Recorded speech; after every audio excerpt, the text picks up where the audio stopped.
Ashok Gandhi. Sir గత 2 రోజులు జరుగుతున్న ప్రచారం ఏంటంటే నారా లోకేష్ గారు డిప్యూటీ సీఎం ఇవ్వాలని. డిప్యూటీ సీఎం అనేది అది ఏంటంటే మనం నిలబెట్టుకునే క్యారెక్టర్ని బట్టి ఉంటుంది, మనకున్న హోదాను బట్టి ఉంటుంది. ఇప్పుడు అధికారంగా ఉండేది ముఖ్యమంత్రి. డిప్యూటీ సీఎం అంటే దానికి సపోర్టింగ్. ఆయనకు ఒక పవర్ ఉంది కాబట్టి ఆయన ఒక వేరే పార్టీ ఉంది కూటమి ప్రభుత్వంలో, ఆ పార్టీకి సంబంధించిన నాయకుడు కాబట్టి ఆ నాయకుడిగా డిప్యూటీ సీఎం ఇస్తే బాగుంటుంది అన్న ఉద్దేశంతో ఆయనకి డిప్యూటీ సీఎం అనేది ఇవ్వటం జరిగింది. వేరే వాళ్ళకి ఇచ్చినా దానికి వాల్యూ ఉండదు. నారా లోకేషే కాదు, ఇంకొకటి కాదు, వేరే వాడికి ఇప్పుడు వైఎస్ఆర్సీపీలో 5-6 మందికి ఇచ్చారు. ఎవరికి ఇచ్చాడో కూడా డిప్యూటీ సీఎం తెలియదు. ఇవాళ డిప్యూటీ సీఎం ఎవరంటే పవన్ కళ్యాణ్ అని తెలుస్తుంది. డిప్యూటీ సీఎం సీఎమ్మా, డిప్యూటీ సీఎం పేరు వచ్చింది, హోదా వచ్చింది. డిప్యూటీ సీఎం అంటే పవన్ కళ్యాణ్ వలన డిప్యూటీ సీఎంకి హోదా వచ్చింది, కానీ డిప్యూటీ సీఎం వల్ల పవన్ కళ్యాణ్కి ఏం హోదా రాలా. లోకేష్ అర్హత లేదంటారా డిప్యూటీ సీఎం అయ్యారు? అర్హత లేదన్న, అర్హత నీకు కూడా ఉంటుంది, నాకు కూడా ఉంటుంది. గవర్నమెంట్ ఇస్తే నీకు ఉంటుంది, అర్హత నాకు ఉంటుంది. అదేం పెద్ద ఇది కాదు, అర్థమైందా? మన్న బట్టి ఉంటుంది అర్హత అనేది. ఇప్పుడు ఆయనకి ఇచ్చింది డిప్యూటీ సీఎం అయినా నేనే సీఎం అనుకుంటున్నాడు, నేనే ప్రైమ్ మినిస్టర్ అనుకుంటున్నాడు, అంటే నేనే ఈ రాష్ట్రానికి సేవ చేయాలనుకుంటున్నాడు, నేనే ఈ దేశానికి సేవ చేయాలనుకుంటున్నాడు. అలా చేస్తున్నాడు కాబట్టి ఆయనకు ఆ హోదా వచ్చింది ప్రజల్లో.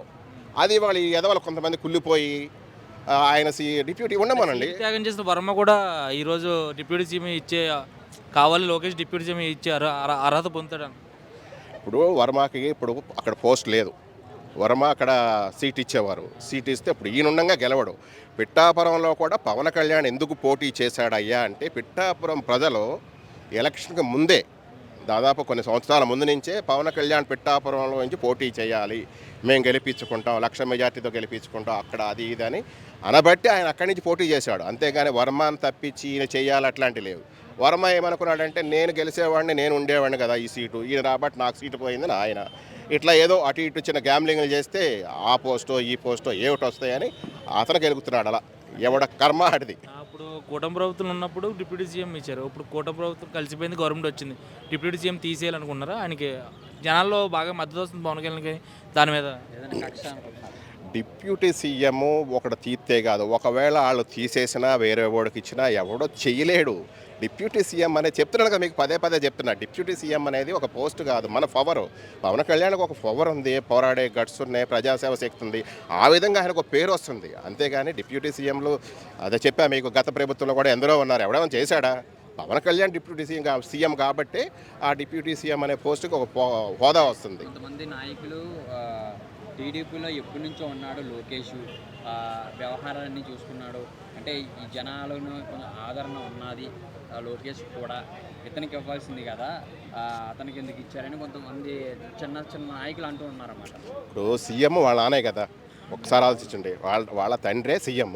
మళ్ళీ ఇప్పుడు ఎలా ఉంటుంది డిప్యూటీ సీఎం, లేకపోతే ఆర్థిక మినిస్టరు, ఇంకోటి మొత్తం వాళ్ళ ఫ్యామిలీ పెట్టుకుంటే ప్రజలు ఏమనుకుంటారు? వాళ్ళకి తెలుసు అవన్నీ. ఇప్పుడు ఆయన సీఎం కాబట్టి నెక్స్ట్ అంటే పార్టీకి చాలా చేశాడు కదా, కూటమి కోసం ఏం చేశాడు? పాదయాత్రలు చేశాడు, ఏదో చేశాడు. అలా అనుకుంటే రాజకీయాల్లో రాకముందే పవన్ కళ్యాణ్ ఎన్నో చేశాడు. ఏ నాయకుడు అలా చేయలే.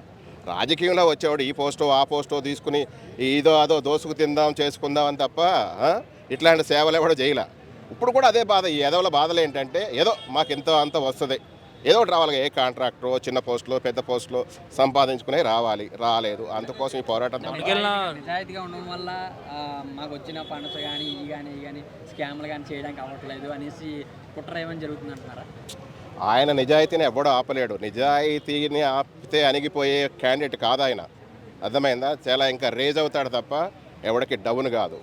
మహామహులే ఆనాడు గవర్నమెంట్ ఉండగానే జగన్ ఏమన్నాడో మీకు తెలుసు, అర్థమైందా? జగన్ నీ పార్టీని అధగపతాలను తొక్కపోతే నా పేరు పవన్ కళ్యాణే కాదు, నా పార్టీ జనసేనే కాదన్నాడు, అర్థమైందా? ఇది ముఖ్యమంత్రి హోదాలో ఉన్న రోజుల్లో కూడా. ఆఫ్టర్ వీళ్ళేం చేస్తారు? ఈయన సపోర్ట్తో గెలిచిన పార్టీ.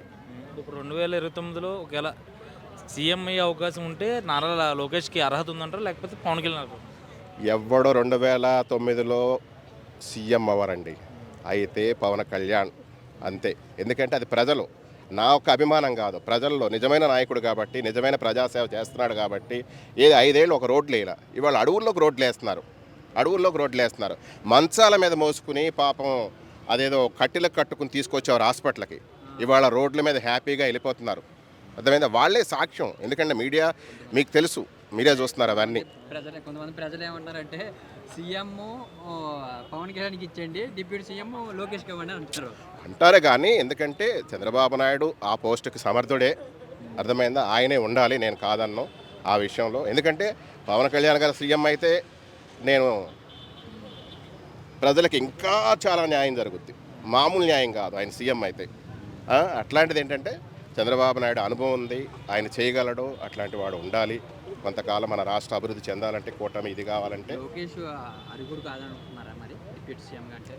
ఇచ్చుకోవచ్చు, దాందేముంది. కానీ ఏంటంటే పవన్ కళ్యాణ్కి వెళ్ళకూడదు. ఆ హోదా, ఆ పోస్టు ఆయనకు అలానే ఉండాలి. ఉంటేనే ఆ కూటమికి ఒక వాల్యూ ఉంటుంది. అది కెలకటం వల్ల వాళ్ళకే ప్రాబ్లమ్స్ వస్తాయి. వాళ్ళే కెలుక్కుంటున్నారు పోయి. ఇప్పటి వరకు జనసేన నుంచి కానీ పవన్ కళ్యాణ్ నుంచి కానీ అందరూ మామూలుగానే ఉంటున్నారు.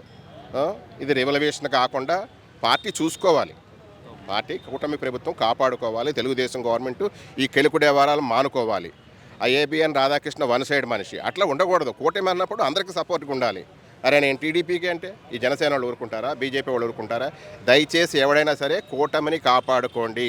దయచేసి తెలుగుదేశ కార్యకర్తలారా, నాయకులారా, ఇట్లాంటి కెలుకుడే వారాలు మానుకోండి. Please request. 5 years వెయిట్ చేయండి. మీరెవరో ఎవరెవరో ఏంటో అందరికి తెలిసిపోద్ది. కొంతమంది ప్రజలు ఏమంటున్నారంటే చంద్రబాబు నాయుడు తెలియకుండా ఇవన్నీ జరుగుతున్నాయా అని కొంతమంది అంటారు.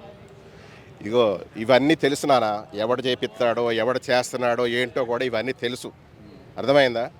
వాడికే అర్థమైందా? వాడు కుంపటి వాడే పెట్టుకున్నట్టు అవుద్ది ఎవడైనా సరే.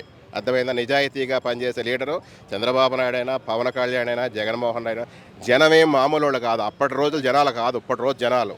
ఇటు లక్ష ఇచ్చినా తీసుకుంటాడు. నిజంగా వర్క్ చేసేవాడు ఎవడున్నాడో ఆడికే ఓటేస్తారు. జనం చాలా మారిపోయారు. ఒకప్పుడు శ్రీకృష్ణ భగవానుడు చెప్పాడు, ఆ నోట్లో ఏదో కనపడద్దని. ఇప్పుడు మన అరిచేతిలో ఫోన్ ఉంది, తెల్లారులెగితే అందరూ మేధావులే.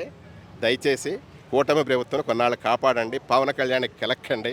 దయచేసి కెలికితే ఆ రేంజ్ వేరే ఉంటుంది, ఆ ప్రాబ్లమ్స్ వేరే ఉంటాయి. అవన్నీ మీరు పే చేయాల్సి వస్తుంది. Thank you sir.